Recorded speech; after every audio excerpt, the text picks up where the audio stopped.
Alors, Zoé, tu as souhaité nous parler de ton expérience, ou plutôt de tes expériences, hein, de retour de congé maternité assez compliqué. Et avant de rentrer dans le vif du sujet, bah, si tu veux bien, je te laisse te présenter en quelques mots. Ok, merci beaucoup Laurie. Pour me présenter très rapidement, moi j'ai été RH puis DRH dans des startups tech notamment. J'ai eu plusieurs postes à responsabilité dans des scale-up où j'ai monté les pôles RH de A à Z. Et depuis 1 an et demi, je travaille à mon compte. J'ai monté une entreprise de conseil en stratégie RH. J'interviens énormément en tant que DRH externalisé pour des startups, toujours. C'est toujours mon truc. Et je fais aussi du conseil en RH et en RSE. Très bien, merci pour cette présentation. Bah, écoute, je te laisse donc nous parler de... Alors, déjà, on va commencer par ton premier congé maternité, comme ça nous permettra bah, de voir aussi les évolutions. Et on va commencer même avant même le départ en congé maternité, alors qu'on comprenne bien bah, déjà quel était le contexte de l'entreprise et aussi est-ce qu'il y avait un peu des signes avant-coureurs de finalement comment les choses allaient se passer à ton retour, quoi. Ouais, alors c'était en 2018, donc ça date un petit peu. J'étais à l'époque RH dans une petite entreprise, je pense qu'il y avait une 30 collaborateurs. C'était assez petit et l'ambiance était très jeune. Moi, j'étais moi-même jeune, hein, j'avais 28 ans. Donc, personne n'était vraiment préparé à ce schéma. C'était encore l'ambiance, on est une start-up, on fait beaucoup la fête et on prend l'apéro et personne n'avait vraiment réfléchi à la configuration. Une de nos salariées tombe enceinte. Moi-même, voilà, j'avais pas vraiment pris le temps d'y réfléchir beaucoup. Donc J'étais c'est dans toi qui as l'entreprise inauguré. totalement, mais voilà, j'étais la première dans les employés, j'étais la première de mes copines, j'étais la première tout court, donc j'ai découvert ça en avant-première pour tout le monde. Euh, donc effectivement, donc moi j'étais très heureuse de la situation et mes employeurs aussi. Il n'y a pas eu de, personne ne m'a discriminée par rapport à ça. Tout le monde était très heureux. Euh, Personne n'était désagréable vis-à-vis du sujet. Mais on n'avait rien préparé à l'avance de qu'est-ce que ça allait donner pour mon retour, comment ça allait se passer la suite. C'est-à-dire que ni eux ni moi n'y avions vraiment pensé. Moi, parce que j'étais pas du tout préparée à ce qui allait se passer, au raz-de-marée que j'allais me prendre dans la tête. Et je pense que c'est quelque chose qu'on rencontre chez bah, toutes les jeunes mamans, c'est que on réalise pas pleinement ce qui va se produire dans notre vie, le bouleversement qu'on va vivre. Moi, c'est quelque chose aujourd'hui que je dis tout le temps, parce que maintenant, quand il y a des congés mat qui arrivent dans les boîtes que j'accompagne, je dis toujours, en fait, on ne sait pas ce qui est dans la tête de la maman. Et elle-même ne le sait pas. Parce que ce qu'on a dans la tête 3 mois avant d'accoucher, c'est pas la même chose que 3 mois après d'accoucher, et on ne peut pas vraiment anticiper. Est-ce qu'elle va vouloir revenir vite? Ben, peut-être. Peut-être que oui, peut-être que non. Est-ce qu'elle va être en bonne santé? Est-ce qu'elle va être en forme? Bah, peut-être que oui, peut-être que non. Est-ce qu'elle va avoir envie de revenir et d'évoluer ou est-ce qu'elle va être moins motivée? Bah, peut-être que oui, peut-être on ne sait pas en fait. Et soi-même, on ne sait pas. Donc moi, à cette époque-là, j'étais partie en congé mat faire un bébé et je pensais revenir au bout de 2 mois et demi, toute fraîche, pour reprendre mes fonctions et que tout allait continuer. Là, quand tu l'annonces, si j'ai bien, je comprends bien, ça a été bien perçu, on félicite, tout le Aucun problème. monde est Ouais, parfait, franchement, content super. pour toi. Ouais, Euh, et en même temps, enfin, il n'y a pas plus de réflexion que ça. Tout le monde pense que finalement, ça va être un petit break, hein, voilà, de quelque temps, et puis les choses vont repartir exactement de la même façon à ton retour. C'est un peu ça, hein, si j'ai bien compris. exactement. Et personne ne s'est vraiment demandé est-ce que le congé mat allait être rallongé, euh, comment est-ce que j'allais reprendre mes fonctions, rien. Alors moi, j'avais insisté quand même pour être remplacée pendant mon absence. Voilà, c'est ce que j'allais te demander. Ouais, Est-ce que mais déjà ça, comment, voilà, ça avait été... ouais, bah, même ça, en fait, ça n'avait pas été vraiment réfléchi. Là, c'est moi qui l'ai amené. Parce que moi, j'étais quand même très... Alors, j'étais à fond dans mon taf. Mon taf, c'était ma vie. Je prenais mes dossiers très à cœur. Même partir en vacances 15 jours, c'était compliqué. Donc là, j'imaginais pas partir 3 ou 4 mois, ben, j'imaginais pas ça. Et puis de toute façon, la fonction RH, elle était quand même nécessaire. Donc j'ai découvert après coup enfin, j'ai eu plusieurs amis qui sont partis en congé mat et qui n'ont pas été remplacés. Et leur travail a été absorbé par d'autres collaborateurs. Sur des fonctions RH? Oui, bien sûr, tout type de fonction. Après, j'ai aussi été dans d'autres entreprises. L'entreprise que j'ai rejoint après, il y avait des personnes en congé mat qui n'étaient pas remplacées. Et je trouvais ça fou. Mais moi, à l'époque, j'avais pas d'autre modèle que le mien. Et donc, j'ai dit à mes employeurs, il faut me remplacer. Il faut prendre un CDD pour me remplacer pendant mon absence, ce qui a été fait. Donc ça, c'était très cool d'avoir une personne qui a pu arriver, à qui j'ai pu faire une passation correcte et qui a géré tous mes dossiers en mon absence. D'accord, oui, donc, Donc ça, c'était cool. Mais ça, c'était ma volonté. Si j'avais rien dit, je pense qu'ils auraient rien fait. Ils auraient laissé ça comme ça. et quand tu leur as présenté, en fait, enfin, la nécessité de te remplacer, ils ont, enfin, compris assez rapidement ou ils ont essayé quand même de, voilà, de dire que c'était pas forcément nécessaire? Dans mon souvenir, c'était comme tu veux, en fait. Il n'y avait D'accord. pas vraiment de problème. Donc c'est toi qui as cherché ta remplaçante? Ouais, c'est ça, c'est moi qui ai tout géré. Donc, j'ai trouvé une remplaçante qui m'a remplacé le temps de mon absence. Mon absence qui, du coup, était d'une durée que je pensais fixe. Et puis, finalement, en fait, quand ma fille est née, ça a été très difficile. Elle ne dormait pas. J'ai eu beaucoup de mal à ne pas travailler en étant en congé mat, alors même que j'étais en congé mat. Mhm. Mais jusqu'au jour de sa naissance, encore à la maternité, je regardais mes mails. D'accord, oui. Donc il y avait une remplaçante, c'est toi qui l'avais recrutée, Oui, mais j'avais accompagnée, pas et en déconnecté, même moi. temps, voilà, il y avait toujours, quelque part, tu étais toujours au travail jusqu'au moment de l'accouchement. Ouais. Et il y avait personne pour me dire ne fais pas ça. Je restais connectée sur Slack tous les jours. Il y a personne qui m'a dit bah arrête. Je sais qu'à la maternité, je me souviens, ma fille était née. J'ai regardé mes mails par habitude, alors que j'avais vraiment autre chose à faire. Et mon boss me posait une question parce que j'avais aussi une casquette un peu juridique. Enfin, je faisais beaucoup de choses. Et c'était sur la RGPD. 2018, c'était l'époque de la RGPD. On me posait des questions sur la RGPD. Et j'ai répondu. Et au moment où je l'ai fait, je me suis dit peut-être un peu too much là. Ah, c'est là, juste à ce moment-là, que tu te dis peut-être, En fait, ça m'a marqué. Donc, si ça m'a marqué, c'est que ouais. sur le coup, je me suis dit, bon, là, quand même, t'abuses, t'es quand même à la maternité. Il y a peut-être autre chose à penser que ces sujets-là, quoi. Et dans ton entourage, alors ouais, tu me disais que bah, dans tes amis aussi, tu étais la première, mais je sais pas, enfin des proches, je sais pas si tu as voilà, des sœurs, une Non, maman, non, un non, non, euh, personne dans mes proches. J'ai tout découvert à ce moment-là. Le manque de sommeil, etc. Enfin, tout ce qui vient après.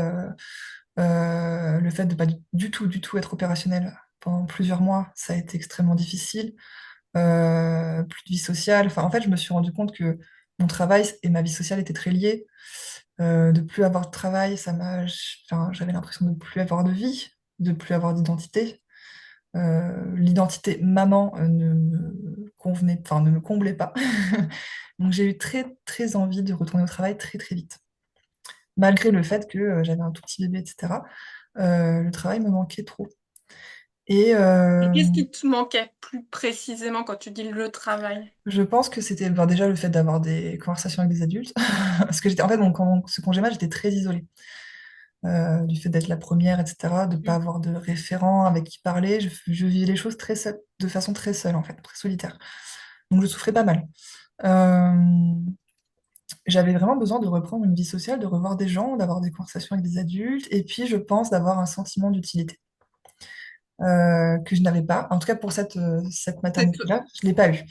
Je l'ai eu pour la suivante, mais là, je ne me sentais pas ce sentiment d'accomplissement, de me dire que je suis utile. Je me disais juste, bah, je suis bloquée à la maison, je sers à rien, je suis crevée tout le temps, j'ai même pas la force de passer l'aspirateur, je suis nulle, quoi, je sers à rien.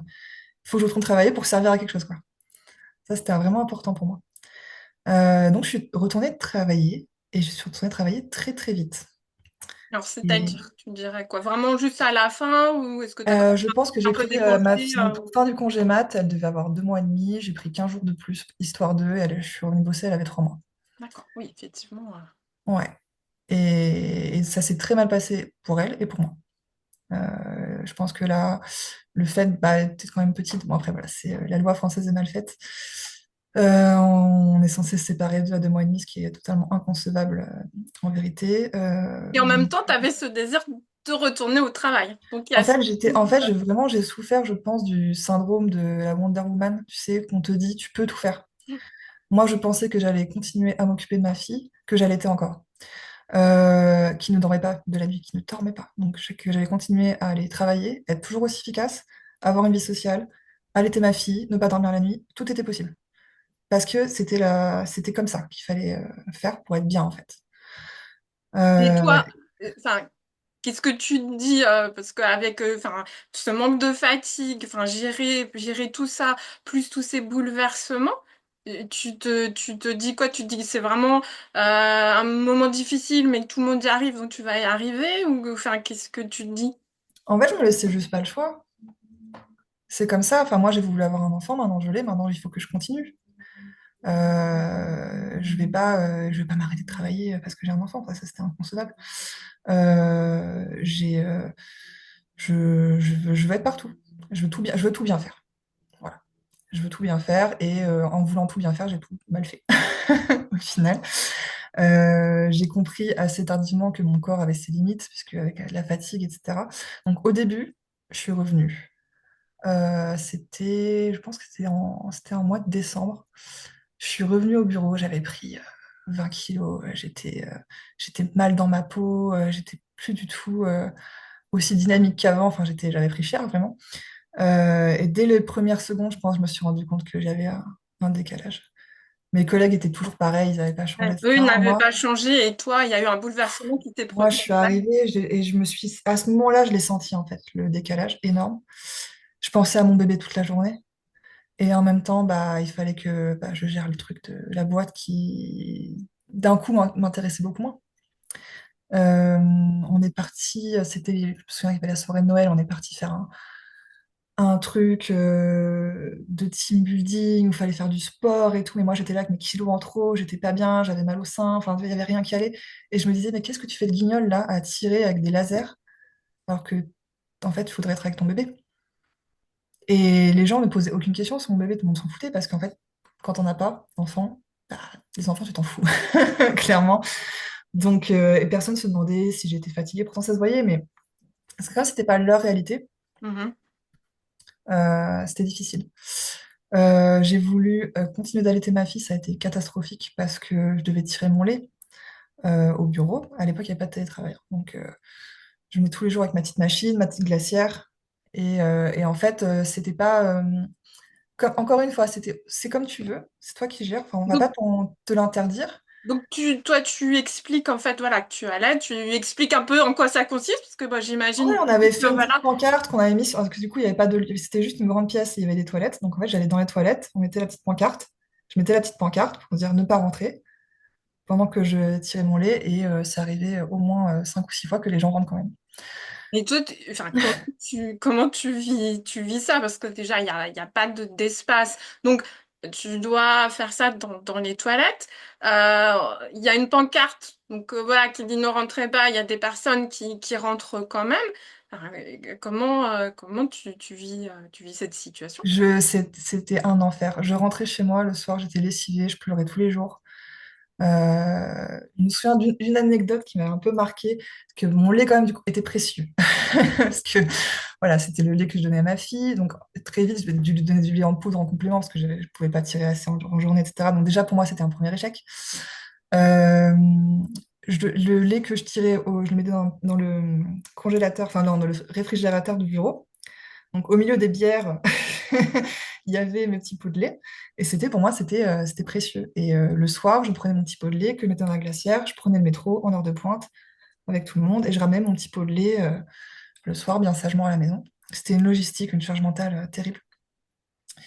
Et un soir, le pot de lait, je l'avais mal vissé. Et en fait, il s'est répandu partout dans le métro, partout sur moi, par terre.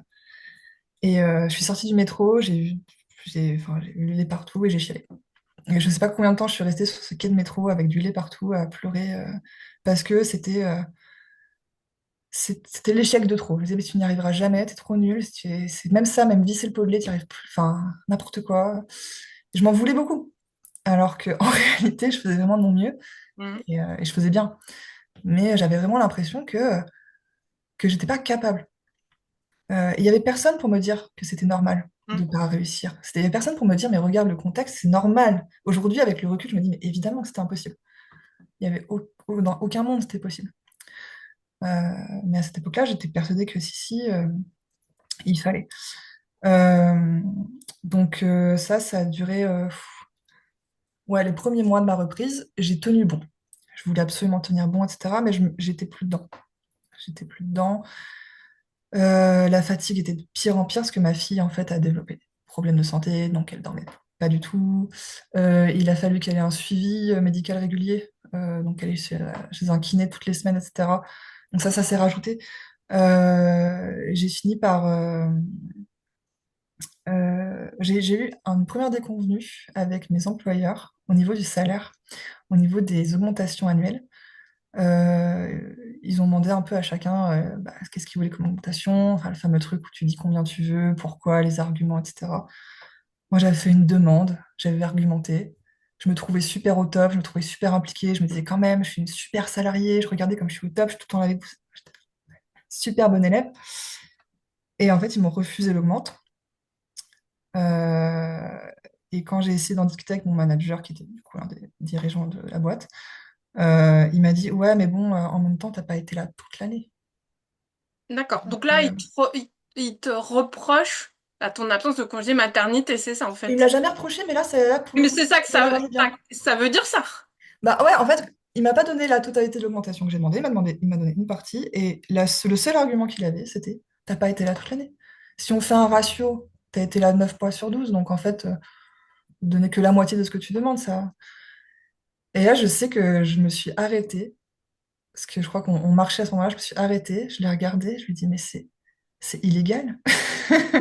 C'était ma première. J'ai envie de dire, t'es un gros connard, mais la seule chose que j'ai dit, c'est, mais c'est illégal ce que tu dis, c'est pas, t'as pas le droit. Et là, il a été un peu mal à l'aise. Il m'a dit, oh, je sais pas. C'est bon, écoute, c'est comme ça, puis c'est pas autrement. Voilà, en gros, estime-toi heureuse que déjà. Et alors là, comment tu le prends en fait? Mais extrêmement mal. Alors, moi, j'ai vraiment un problème avec l'injustice. Donc là, je vivais vraiment l'injustice. Je me disais, c'est injuste. Avec le recul, je pense que l'augmentation, peut-être que c'était justifié de pas me donner la totalité. Mais il aurait fallu me donner des vrais arguments. C'est ça en fait, oui. Ça, cet argument-là, j'ai pas pu l'entendre. J'ai trouvé ça lâche, irrespectueux et injuste. Donc à ce moment-là, je me suis dit, ça a été un Sachant peu, que quand même, enfin, il t'a, comment dire, t'as assuré entre guillemets le lien jusqu'à la maternité quand même. mais jusqu'à, ouais, mais tout le temps, je les ai jamais lâchés, en fait. Donc voilà, dire que t'as pas été là, c'était quand même. Ouais, écoute, c'est malheureusement, il y a dans beaucoup, je pense, d'entreprises qui sont où la moyenne d'âge est aussi jeune, ils n'ont pas ce recul-là.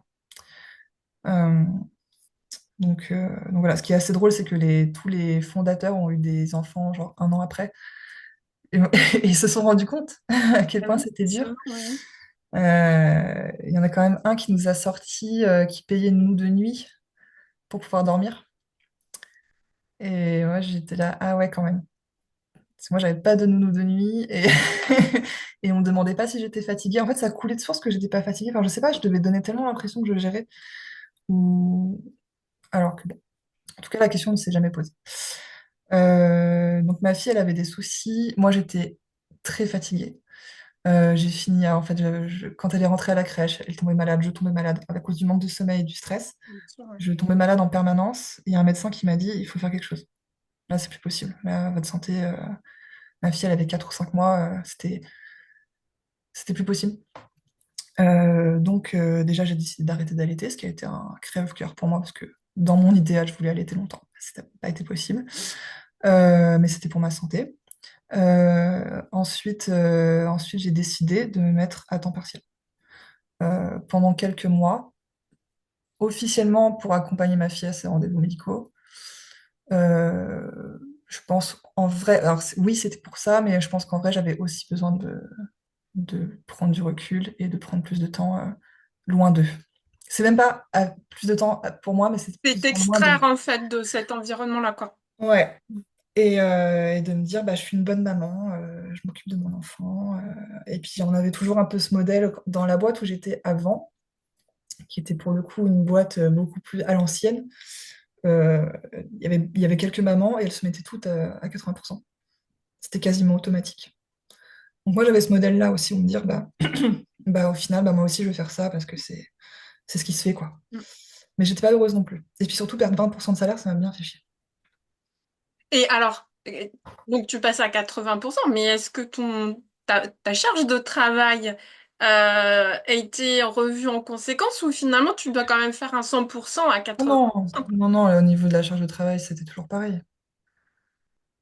Non, non. Mais je crois, dans aucune boîte où je suis passée, on a vraiment réajusté les objectifs des personnes qui se mettaient à temps partiel. Donc tu n'as pas ton augmentation, tu J'ai pars, eu une partie. J'ai eu alors, une partie. voilà, une partie. euh, Ensuite, tu passes à 80%, mais tu continues à faire, enfin, ouais, finalement, t'as pas trop de choix que de continuer à faire à 100%, quoi. Oui, mais en fait, je me suis quand même détachée émotionnellement, mentalement, je me suis détachée du travail à ce moment-là. En fait, je me suis un peu dit, bon, ils m'ont gavé, ça me concerne moins, quoi, leurs Mm. histoires. Et je me suis plus concentrée sur ma fille, ce qui m'a fait un bien fou. Mais j'ai trouvé ça dommage de devoir choisir, en fait. Euh, ouais, j'ai vraiment eu l'impression d'abord d'abandonner ma fille pour me consacrer au boulot, ensuite d'abandonner le boulot pour me consacrer à ma fille. Dans ma tête, c'était comme ça. Euh, donc voilà, mais en tout cas, dans cette boîte, ouais, cette expérience, ça a complètement, pour moi, cassé l'amour que je pouvais avoir pour le taf, l'entreprise. Ça m'a dégoûtée. Et je suis partie pas très longtemps après. Ouais. J'ai tenu quelques mois, mais le cœur n'y était plus. Il y a quelque chose, enfin, qui s'était cassé, voilà, par rapport à... Mm. Ouais, mais par contre, ça m'a donné vraiment conscience des enjeux autour de la maternité, pour l'avoir vécu. J'ai vraiment compris ce que c'était, ce que ça impliquait, et je me suis beaucoup, beaucoup intéressée à ces sujets-là. Et tout de suite après, dès que j'ai rejoint notre entreprise, j'ai voulu mettre la politique parentalité au cœur de la stratégie. Pour moi, c'était plus qu'important. Et donc, qu'est-ce que tu as mis en place pour, voilà, pour être plus précise? À l'époque, il y avait le Parental Act qui circulait, donc on l'a signé tout de suite. Et j'ai créé une charte parentalité pour accompagner justement les retours de congé maternité, donc le fameux retour progressif, où on te donne un peu plus de télétravail, on t'accompagne vraiment, tu as un vrai retour progressif, et surtout, moi, ce qui comptait le plus, c'était vraiment donner le choix. Donne le choix à la personne, ne présume pas pour elle. Mhm. Donc, est-ce qu'elle a envie de prendre du télétravail ou pas quand elle revient? Est-ce qu'elle veut un temps partiel ou pas? Vraiment accompagner les choix le plus possible plutôt que d'imposer. Parce que tu peux penser que tel choix est l'idéal. Peut-être qu'il est l'idéal pour toi, mais pas forcément Mm, mm. pour la personne. Rien que sur l'allaitement, il y a des femmes qui allaitent, d'autres qui allaitent pas. C'est totalement, c'est radicalement opposé presque comme vie. Et Et alors, donc, j'imagine qu'ils sont encore une start-up, cette entreprise que tu intègres. oui, mais plus grande. Comme plus Mm. grande. Et là, comment tu fais pour embarquer bah voilà, les fondateurs, dirigeants dans cette politique-là que tu mets en place? Est-ce que eux, ils sont déjà parents, contrairement à l'entreprise précédente? Non, toujours pas. Non, non, toujours pas de parents. Il y en avait quelques-uns, mais pas. Enfin, quoique si. Euh, ouais, c'était moitié-moitié, je dirais. Après, c'était surtout des mecs, et les mecs vivent pas ça de la même manière, hein. Donc, euh, donc voilà. Ça a été plutôt facile parce que c'était une boîte qui scalait avec des forts enjeux de recrutement. Et c'était vraiment la grande époque de la marque employeur, etc., D'accord. Donc, etc. ça contribue à l'attractivité. En fait, c'est l'argument était tout C'est trouvé ça. par Ok, rapport à ça. d'accord. Ouais, on avait aussi mis en place une politique de crèche avec quelques berceaux. Il y avait ce fameux Parental Act où on s'engageait à allonger le congé paternité et toutes les mesures qui pouvaient l'accompagner. Les congés enfants malades, voilà, tout ça, ça a été mis un peu dans le même package et on avait fait un truc un peu sympa par rapport à ça. Donc, et c'est dans ce contexte que j'ai eu mon deuxième enfant. Dans cette entreprise-là, la deuxième dont tu parles. Ouais, ouais, ouais. Donc là, cette fois-ci, il y avait déjà un terrain voilà, de préparer, on va dire. Tu Oui. avais aussi ta première expérience. Donc là, voilà, comment ça se passe, comment ça se présente? Alors, je l'ai abordé complètement différemment. Déjà, pour moi, il était évident que cette fois-ci, j'allais faire une vraie pause. Il n'était pas question que je me rende malade comme la première fois, en fait. J'avais bien compris que le travail et la maternité, en fait, c'est trop absorbé d'un coup. Donc, que j'allais faire une vraie pause pour le travail, pour me consacrer à ma maternité, en tout cas les premiers mois, et revenir dans une transition en douceur, etc., etc. Ça, c'était sur le papier. C'était ce que je m'étais imaginé. En réalité, malgré le fait qu'il y ait cette politique parentalité mise en place, etc., au niveau du management, ça ne suivait pas forcément. Déjà, l'annonce de ma grossesse n'est pas très bien passée. Donc, qu'est-ce qu'on te dit quand tu l'annonces? On ne me dit rien, mais je le sens, tu Donc vois. là, pas félicitations, on est content pour Non. toi, pas de manifestation de ce genre. Déjà, je le savais parce que en fait, c'était une entreprise où il y avait pas une bonne ambiance. D'accord. Quand je suis arrivée, il y avait, on va dire, ils étaient un peu en litige avec une personne qui était en congé maternité, justement. Donc j'ai bien compris que ça allait saouler les congés maternité, que c'était pas, voilà. D'ailleurs, cette personne, ils avaient décidé de ne pas lui payer son variable annuel parce qu'elle avait été absente quelques mois. Ça m'a rappelé Voilà, oui, le mon même vécu. argument en fait. Et là, je leur ai dit non, vous ne ferez pas ça, c'est illégal. Et cette fois-ci, je m'y oppose. Et donc, j'ai fait en sorte que cette personne ait l'intégralité de son salaire malgré son absence. En plus, la pauvre, c'était vraiment un congé. Enfin, elle avait eu un congé plus long, mais à cause de problèmes de santé liés à sa grossesse, enfin, vraiment, Oui, c'est de pas de pas sa tout faute, quoi. fait. Voilà. Elle n'était pas aux Bahamas, elle était vraiment en galère. Donc voilà, je me suis un peu battue par rapport à ça. C'est toujours plus facile quand c'est pour les autres que quand c'est pour soi. Quand ça a été mon tour, j'ai eu ouais, des réflexions, alors pas des réflexions vraiment directes, mais j'ai senti que ça plaisait pas trop. Mais tu pourrais donner un exemple. Bah, rien qu'au moment où je l'ai annoncé à mon chef, il m'a dit, ah ok, bah super, il n'était pas spécialement heureux pour moi et ça le... et puis moi, de base, j'étais mal à l'aise de lui en parler. Donc, Ah, déjà, donc de toute façon, tu sentais déjà qu'il y a ah, une... je Voilà savais. quoi. Ouais. Je savais. Ensuite, toute ma grossesse s'est mal passée. Enfin, pendant mon travail. Enfin, ma grossesse s'est bien passée, mais en tout cas, au travail, les tensions n'ont fait qu'augmenter. Euh, je... Ah oui, un truc pas mal aussi. C'est que alors, moi, je suis assez émotive. J'ai beaucoup travaillé là-dessus, mais à l'époque, j'étais plus jeune et quand il y avait des tensions, des conflits au travail, j'avais tendance à pleurer. Voilà, je sais que c'est mon caractère. Alors quand j'étais enceinte, à chaque fois que soit que je commençais à m'énerver ou que je versais une petite larme parce que j'étais contrariée, on me disait, ah mais ça c'est les hormones, c'est parce que tu es enceinte. Moi je disais non, c'est parce que je suis énervée, parce que j'ai une... Non, non, à chaque fois c'était ah, les hormones. Ça aussi, ça ne m'en pouvait plus. Donc voilà, j'ai un peu souffert de ça. J'avais aussi, c'était alors, à l'époque du confinement, parce que du coup on était en fin 2020, début 2021, on était confinés, déconfinés, reconfinés, Hmm. etc. Et moi, les médecins m'avaient demandé d'être resté le plus possible à la maison, parce que bah, en étant enceinte, j'étais plus à risque. Bien sûr, bah oui. Et donc j'avais un vrai mot du médecin en disant bah, il faut qu'elle reste à la maison. Moi, j'étais pas forcément enchantée de ça, mais j'étais un peu obligée. Ou alors pouvais aller au bureau, mais pas de déjeuner d'équipe. Enfin, il y avait toujours des contraintes qui faisaient que j'étais un peu toute seule dans mon coin. Et ça, j'ai senti aussi que ça dérangeait. C'était pas très corporate. Bah oui, forcément. Hmm. Et en même temps, j'y pouvais rien. Donc l'année s'est passée de cette façon un peu étrange, donc une grossesse un peu bizarre où je me sentais de plus en plus mise à l'écart. Euh, à la fin, on m'a refusé, je devais passer mon entretien annuel, on me l'a refusé. C'est-à-dire. Comment ça, t'as refusé ton entretien? Je l'avais préparé, j'avais tout écrit, j'ai partagé mon formulaire à mon manager pour discuter de tout ce qui s'était mal passé pendant l'année, parce qu'il fallait qu'on en parle quand même. Et il m'a envoyé un message, il m'a dit, oh non, on va pas le faire, on le fera plutôt à ton retour de congé mat. Ça sert à rien, là, de toute façon, tu t'en vas, donc pourquoi se prendre la tête?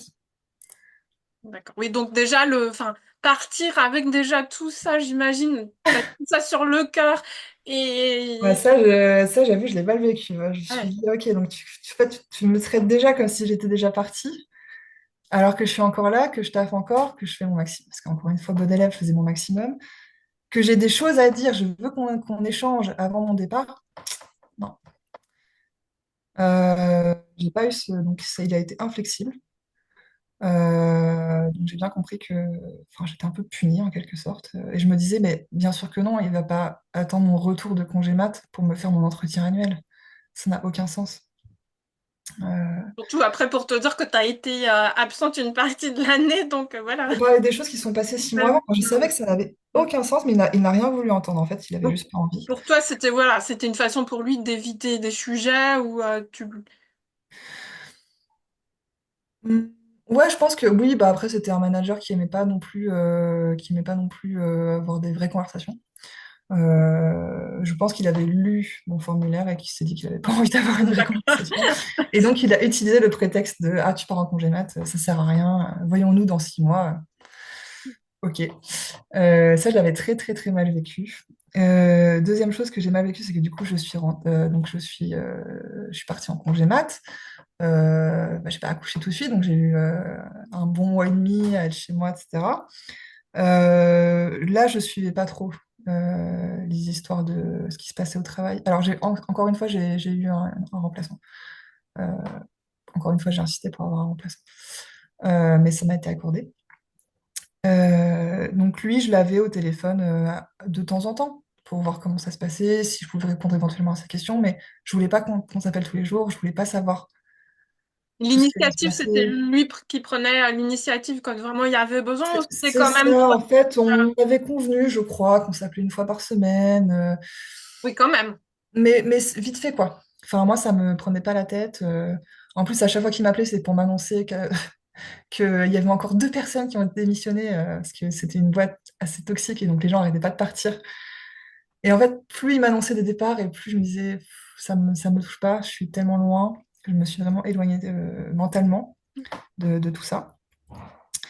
Euh, et en fait, dans cette entreprise, il y avait des variables. Donc, on avait, je sais plus combien de pourcents du salaire qu'on touchait une fois par an. C'était la mode à l'époque de faire ça. Et on apprenait, enfin, on devait discuter du montant de notre prime pendant le fameux entretien annuel que je n'ai pas passé. Mhm. Et ensuite, elle nous était annoncée dans la foulée. Et donc, moi, je ne savais toujours pas, vu que j'avais pas passé d'entretien annuel. On était en janvier, hein, donc j'avais quand même fait toute Oui, tu l'année. avais fait toute l'année, J'avais oui. fait toute l'année. Et j'attendais de savoir, mais de combien va être ma prime, parce que du coup, j'ai pas pu en discuter. Je n'avais pas vraiment d'objectif formalisé, donc comment est-ce qu'on va déterminer ça? Euh, j'ai attendu, je m'en rappelle très bien, jusqu'au dernier jour du mois de janvier, que mon boss trouve le courage de m'appeler pour me l'annoncer. Et ce qui est drôle, c'est que moi, j'avais toujours accès aux fichiers. Donc en Mhm. fait, j'ai juste regardé dans le drive et j'ai vu que j'avais pas ma prime. Rien du tout. Si, j'ai eu le minimum, je crois que le minimum, c'était autour de 80%. Mais c'est encore une fois pas justifié. Il Euh, t'appelle quand même pour Et t'annoncer. alors, en fait, j'avais eu l'info parce que je l'avais vu, donc Oui. j'étais déjà bien énervée. Mais je me disais, j'attends de savoir qu'est-ce qu'il va me donner comme explication. Vraiment, j'ai besoin qu'on m'explique pourquoi. Qu'est-ce que j'ai mal fait? Qu'est-ce qui a Cette manqué? prime-là, enfin, elle était liée à des objectifs, comment c'était calculé, ou c'était un peu à la... Comme souvent, les fonctions RH sont les moins bien loties, donc on était ceux qui n'avaient pas d'objectif formalisé. On essayait de le faire au maximum pour les autres équipes. Et puis nous, voilà. Donc non, c'était plutôt à la tête du client. Donc j'ai vraiment attendu, j'ai attendu. Je me souviens fébrilement, j'attendais qu'il m'appelle pour qu'il me dise. Et à un moment, je me suis dit, il va même pas m'appeler, il va attendre que je reçoive ma fiche de paye. pour... Découvrir. Et en fait, il avait tellement peur, je pense, parce qu'il n'avait pas vraiment d'argument. Il m'a appelé le dernier jour du mois de janvier pour me parler de ça et pour m'annoncer le chiffre. Et là, je me suis même pas énervée. Je lui ai dit, bah, est-ce que tu peux me donner les éléments Pourquoi? concrets qui conduisent enfin, cette baisse de prime? Factuellement, qu'est-ce que tu as à me reprocher? Il s'énervait tout de suite. Il a commencé à me crier dessus, à me dire que mon attitude n'était pas OK, que je pouvais pas avoir ce comportement. Je lui ai dit, mais enfin, j'ai même pas passé mon entretien annuel. Là, il a commencé à dire que je le menaçais ou je sais pas quoi. Enfin, c'est parti tout de suite dans un délire. Donc moi, je me suis dit, ok, c'est bon, j'accouche dans un mois, enfin même pas dans 2 semaines. J'ai pas envie de me prendre la tête avec ça. Je veux me préserver au maximum. Donc au fond de moi, ça me faisait une boule de colère parce que, encore une fois, injustice, etc. Mm. Mais cette fois-ci, j'avais pris la décision de me préserver. Donc je lui ai dit, ok, très bien, j'ai raccroché et plus de news jusqu'à la Saint-Valentin, parce que du coup, je voulais plus entendre parler. Donc j'ai réussi à mettre ça dans un coin et pour me consacrer encore une fois que à la naissance de ma fille qui approchait, ma plus grande qu'il fallait gérer aussi, euh, et, euh, et me focaliser que là-dessus. Là, j'ai arrêté complètement de donner des nouvelles au travail, j'ai arrêté de me préoccuper de ce qui se passait, je me suis complètement détachée. Ce qui est, ce qui était salutaire dans mon cas, mais que je trouve toujours dommage, parce enfin, j'avais quand même un poste à responsabilité, j'étais attachée à mon poste, à l'entreprise. Euh, Alors en et du même jour temps, au congé lendemain, maternité, on n'est pas censé travailler, même, même à, voilà. non mais tu vois, enfin, j'ai une amie qui est RH dans une boîte très cool et eux ce qu'ils font, enfin, je trouve que c'est parfait. Quand la personne part en congé mat, et donc il lui faut remplir un questionnaire Pour et savoir lui en fait. et ouais et dans les questions il y en a une, c'est est-ce que tu souhaites être contacté ou pas? Si oui, à quelle fréquence? Sur quel sujet tu veux qu'on t'update? Si tu veux, on peut t'envoyer un mail une fois par mois avec les grandes news. Ou si tu veux, on t'appelle pas du tout pendant 6 mois, c'est toi qui décides. Ça, je trouve que c'est génial. Je trouve que c'est ça qu'il faudrait faire partout, en fait. Ouais, ouais, parce que Et que ça ne te soit pas reproché. ouais, Qu'il n'y a c'est pas un ça en truc fait. implicite de ah oui, mais si tu étais vraiment impliqué, tu nous C'est appellerais ça une en fois par fait. Ça a mois. été clairement euh, le sujet a été évoqué. Et c'est ça parce que d'un côté ou d'un autre, c'est toujours, enfin, soit du coup, bah, on m'a pas tenu informée, soit on m'a appelé, bah, non, normalement, je suis en congé, enfin, maternité, donc on n'a pas à me C'est ça. solliciter. Effectivement, si on met clairement les choses, enfin, voilà, on les explicite, ça évite ces sujets-là, quoi. C'est ça. En fait, c'est vraiment clarifier des deux côtés quelles sont les attentes. Parce qu'il peut y avoir des malentendus dans les deux sens. Aussi bien une personne qu'on va pas du tout appeler pendant 4 ou 5 mois parce qu'on veut la préserver, Et qu'elle, elle elle peut va se mal dire, le prendre pour se dire, ben, on on m'a m'a, mise de voilà. côté. Mm. Ouais. Ou inversement, on va l'appeler régulièrement et elle va dire, mais on me harcèle. Enfin, en fait, c'est important d'en parler, juste de poser le Bien truc. sûr, bah oui, oui. Et c'est pas tabou, en fait. J'ai l'impression qu'il y a on met beaucoup de réserves par rapport à ça, on n'ose pas trop en parler. Le sujet de l'allaitement aussi, enfin, je trouve que c'est super important. Il y a quand même beaucoup de femmes qui allaitent. Donc c'est pas un sujet, c'est pas un truc qui n'existe pas. On sait que le retour au travail, c'est très compliqué quand on allaite. Juste en parler pour savoir est-ce que tu as besoin d'un aménagement spécifique? Comment est-ce qu'on peut t'aider? Juste ça, ça peut changer la vie. Mais non, on préfère ne pas en parler. C'est le sujet, en pensant que, mais au contraire, enfin, plus on évite les choses, plus ça crée un flou. Et voilà. Et puis on crée une gêne autour du sujet qui n'a pas lieu d'être. Moi, parce que pour ma deuxième fille, je l'ai allaitée très longtemps, mais je me suis beaucoup battue. J'arrivais encore une fois avec mon tire-lait, que j'allais cette fois-ci pas dans les toilettes, mais dans la douche. Pour tirer mon lait, c'était presque un petit peu mieux. Mais il y avait une espèce de silence autour de ça. Les gens me voyaient passer, détourner le regard, personne me posait de questions, alors que moi, je m'en foutais. Pour moi, c'était mon quotidien. Donc, j'étais totalement à l'aise. Mais le malaise des autres Ça aurait se renvoie en fait. aurait pu m'atteindre vraiment et me bloquer. Bon là j'étais un peu plus forte à ce moment-là, donc je l'ai pas vécu comme tel, mais je pense qu'il y a plein de filles pour qui ça peut être un vrai bloquant. Donc là, tu retournes au bout de combien de temps? Est-ce que tu retournes à temps plein ou... Alors, j'y suis retournée à la fin de mon congé mat. Je crois que j'ai prolongé au maximum de ce que je pouvais avec mes congés, etc. Et ensuite, je leur ai annoncé, et ils n'étaient pas du tout d'accord. Enfin, ils n'étaient pas du tout contents. Mais en fait, j'avais fait mes petits calculs parce qu'avec mon mari, etc., on avait fait nos calculs. Et j'ai dit, mes 3 premiers mois, je les reprends à temps partiel. Mhm. Je les reprends je crois que je travaillais que 2 jours par semaine. Jusqu'aux 6 mois de ma fille, où là, elle rentrait à la crèche à temps plein, et là, je reprenais à temps plein. Mais il y a eu un petit moment où je voulais être le plus possible avec elle, mais retravailler un petit peu.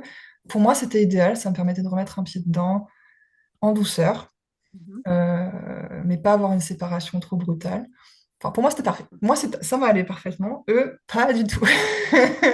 Mais Alors, bon. pas du tout sur quelle base, parce que est-ce que là, pour le coup, est-ce que 2 jours par semaine, tu as quand même continué à faire 100% du travail en 2 jours? Non, non, là, je faisais pas 100% du travail, je faisais ce que je pouvais en 2 jours.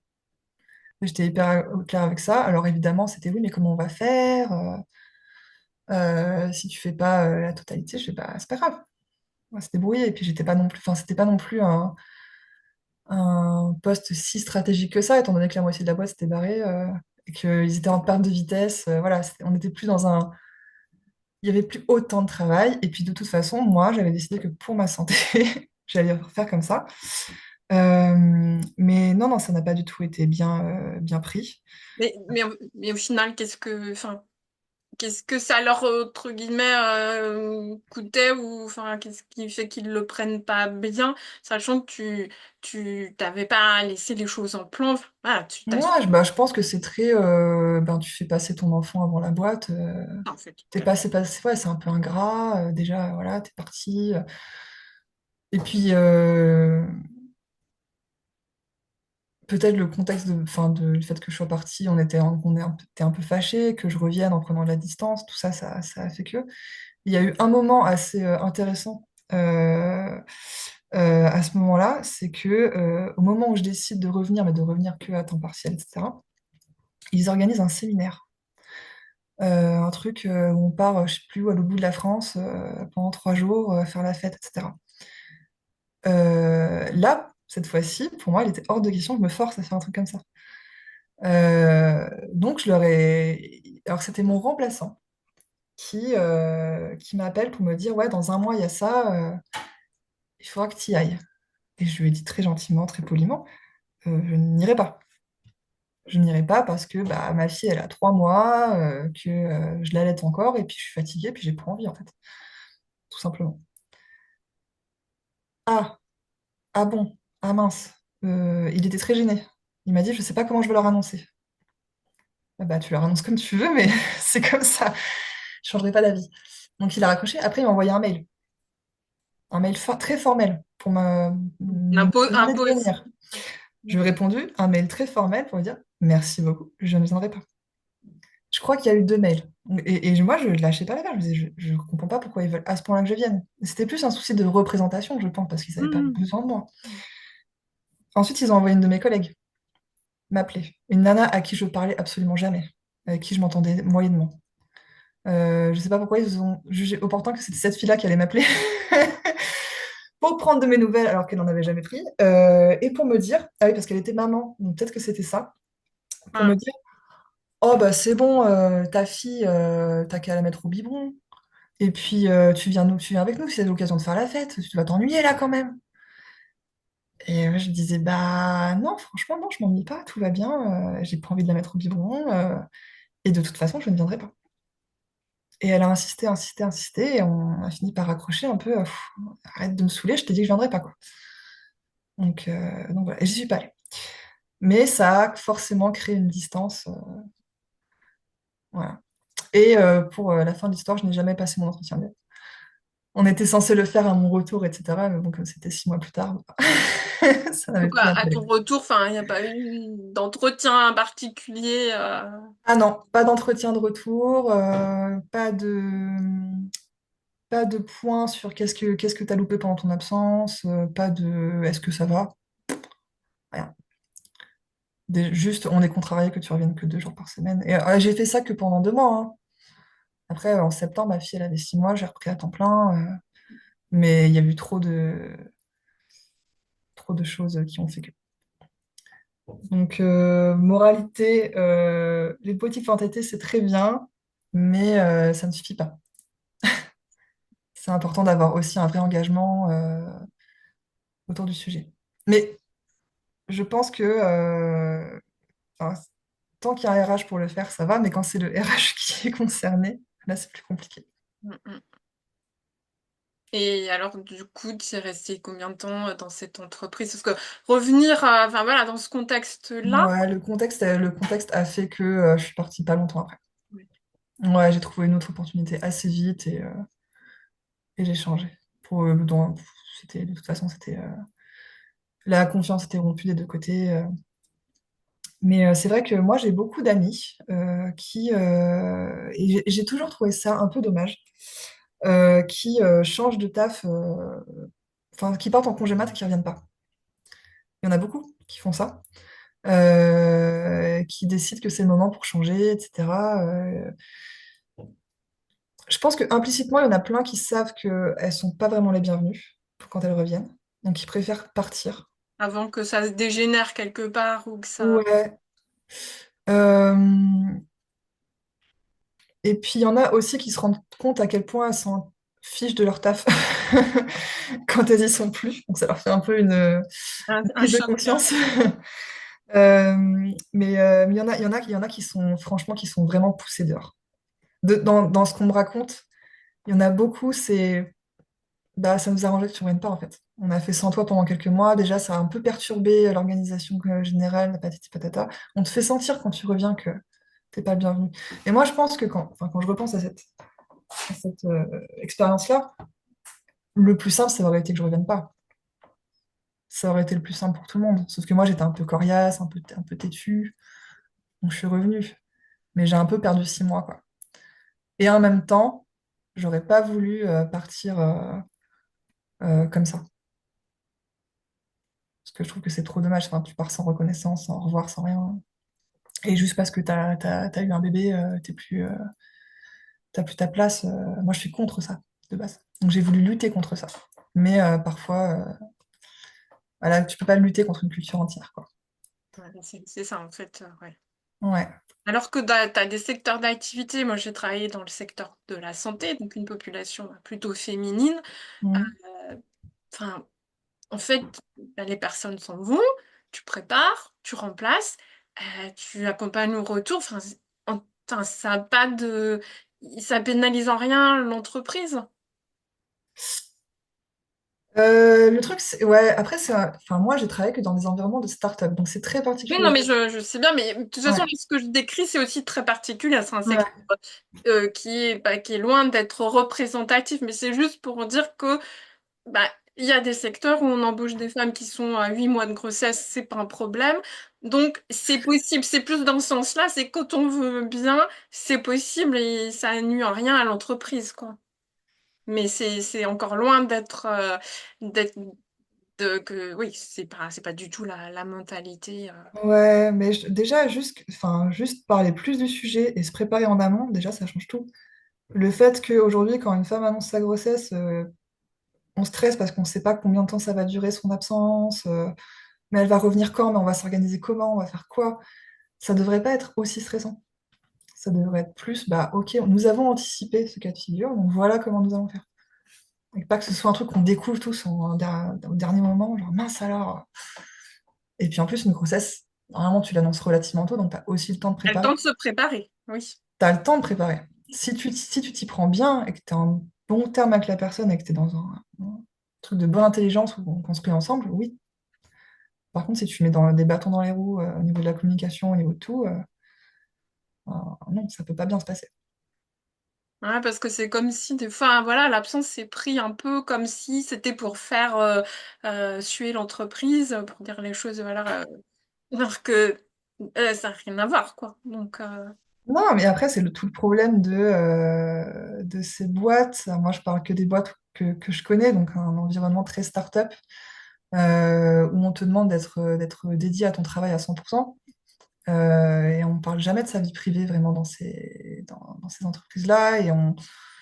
Les enjeux de santé, de maternité, etc., ils ne sont pas du tout traités parce que ça va à l'encontre de ta vie de boulot. Donc ça gêne. Et on est sur des temporalités qui sont très courtes aussi. Mm. Les gens, bon, à l'époque en tout cas, restaient en poste 1 an, 2 ans, puis changer de boîte. Tout allait très vite. On pouvait recruter 30 personnes en 3 mois, et puis en virer 20 le mois d'après. Enfin, tout était très rapide. Et donc, dans ce contexte-là, un congé mat qui peut durer entre 3 6 mois, voire plus longtemps, Une réflexion beaucoup trop long terme pour ce petit. c'est difficile de gérer ces temps longs parce que rien n'a été prévu pour ça. Donc c'est difficile ouais, de tout concilier. Et là, qu'est-ce que tu tires de tout ça? Ou si maintenant, en tant que dans tes pratiques RH, est-ce que ça a changé des choses? Bah, moi, ça a évidemment beaucoup élevé ma confiance sur ce sujet. Forcément, il faut l'avoir vécu 2 fois. J'ai des principes forts que j'applique dans tous les postes que j'occupe, qui sont vraiment ceux de l'équité envers les femmes, envers les hommes. Faut pas que la parentalité soit un frein à aucun moment. Donc, sur la rémunération, il faut qu'on reste juste. Sur l'accompagnement, il faut qu'on soit présent. Encore une fois, laisser le choix, ne pas présumer pour quelqu'un, toujours communiquer avec, savoir ce qu'il a en tête et accompagner au mieux. Ça, c'est voilà, ça, c'est non négociable pour moi. Euh, et, euh, et dans ma façon d'accompagner les personnes, j'ai eu plusieurs fois des salariés dont c'était le premier enfant et qui ne se rendaient pas du tout compte de ce qui allait se passer. Et moi, je leur expliquais au maximum en leur disant, encore une fois, c'est toi qui resteras maîtresse de ton destin, entre guillemets, mais sache que tu vas avoir du mal à être partout. Enfin, il faut le savoir, en fait. On nous ment trop là-dessus. On nous fait croire qu'on peut être partout, qu'on peut tout réussir. C'est faux. Ah, cette image de Superwoman, elle fait beaucoup de mal, en fait. C'est terrible. Parce qu'en plus, on se remet la culpabilité sur nous, alors qu'il n'y a rien qui est de notre faute. Si c'est aussi dur, c'est parce que la société ne nous aide pas. C'est ça, et puis les images qu'on peut avoir, c'est sûr que des fois on nous montre des femmes, elles ont tout réussi, ok, mais comme tu disais tout à l'heure, le fondateur qui avait une nounou de nuit, voilà, faut connaître les éléments de contexte aussi. Si la personne, elle a, enfin, tout on va dire, un armada autour d'elle pour l'aider, c'est pas la même chose qu'on peut pas. Ouais, il y a 10 000 paramètres. Il y a autant de maternités qu'il y a de femmes, qu'il y a d'enfants, etc. Moi, j'ai eu 2 enfants, j'ai eu deux maternités complètement différentes. Tu peux pas savoir à l'avance, en fait. Et, et également, comme tu disais, tu peux pas savoir à quel point la personne est aidée ou pas. Est-ce qu'elle a du relais? Est-ce qu'elle en a pas? Est-ce que son enfant dort la nuit? Déjà, rien que ça change tout. Euh, donc, ne pas penser pour les autres, vraiment. Ne pas penser pour les autres quand on est côté RH. Et si là, voilà, des femmes qui sont justement sur le point de partir en congé mat nous écoutent, c'est le premier enfant, qu'est-ce que tu aurais envie de donner comme message? Bah, de pas avoir honte, de pas avoir envie de se cacher et d'avoir les conversations avec son employeur. S'il ne lui ne les déclenche pas, il faut les déclencher soi-même. Et ne pas être gêné, en fait. Ne pas s'excuser. C'est important d'avoir des conversations au préalable, de dire, OK, bah, qu'est-ce qui se passe si j'ai pas envie de revenir au bout de 3 mois? Qu'est-ce qui se passe si je suis remplacée, pas remplacée? Comment est-ce qu'on met ça en place? Est-ce que je veux qu'on me contacte ou pas? Se donner le droit de changer d'avis aussi. On peut se dire, on peut avoir une super grossesse, être en pleine forme. Moi, c'était mon cas. J'étais en pleine forme, j'avais envie de travailler. Et une fois que ma fille est née, bah, j'étais claquée. Donc, on peut aussi se réserver le droit de changer d'avis. De dire, bah, finalement, je vous avais dit que je voulais être contactée, finalement, je ne veux plus. Ou de dire, bah, j'avais dit que je reviendrais au bout de 2 mois, finalement, je vais revenir au bout d'1 an, j'ai changé d'avis. Et avoir le droit de faire ça, en fait, se l'autoriser. Ça, c'est important. Et ouais, et essayer au maximum de choisir ses employeurs en fonction de ça, mais ça, c'est plus compliqué aussi. Mais c'est un vrai point d'attention, je pense, même si on ne prévoit pas d'avoir des enfants tout de suite, je pense que c'est un bon indicateur de voir la politique parentalité dans l'entreprise qu'on rejoint. Ou même, Ouais. même moi qui n'en veux plus d'enfants, si je devais rejoindre une entreprise demain, je ferais attention à ça. Parce que oui, ça dit des choses sur la Ça culture dit de énormément l'entreprise. sur l'entreprise. Mm. Donc même en tant que plus concernée, j'y prêterai encore attention. Très bien. Écoute, ben, merci pour tous ces partages Bah, merci à toi, c'était et très d'avoir cool de raconter tout accepté ça. cette invitation. Merci.